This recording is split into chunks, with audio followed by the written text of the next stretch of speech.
আম্মু যাইও না, আমাকে নিয়ে যাও। আম্মু যাইও না। তোকে ভালো রাখার জন্য হলেও আম্মুকে চাকরি করতে হবে। তুই শান্ত হ বাবা। আম্মা, তোমার কাছে আব্বুকে দিয়ে গেলাম, ওর খেয়াল রাখো। আম্মু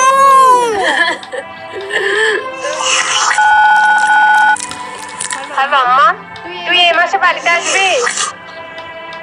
না আম্মা, এখানে অনেক কাজ, ছুটি পাবো না। বাবুর কি হলো না রে? ক্লাসে সবার সাথে মারামারি করে, ঘরেও চিল্লাচিল্লি করে, ওরে তো কন্ট্রোলই করতে পারতেছি না। কি মারামারি করে? আম্মা, আমি এই সপ্তাহে আসতেছি। গাবু, তুই এসব কি করতেছস? আমি তোর ভালোর জন্য তোরে চাকরি করতে গেছি। আমি খাবার ডেলিভারি দেই। তুই কি মনে করস এটা অনেক সহজ কাজ? কত কষ্ট করে টাকা জমিয়ে প্রতি মাসে তোর জন্য টাকা পাঠাই। তুই জানো আমি কেন মারামারি করছি? কেন মারামারি করছস? স্কুলে ওরা বলে আমার নাকি আম্মু নাই, আমি নাকি এতিম। আমি বুঝি বাবা, তোর অনেক কষ্ট হচ্ছে।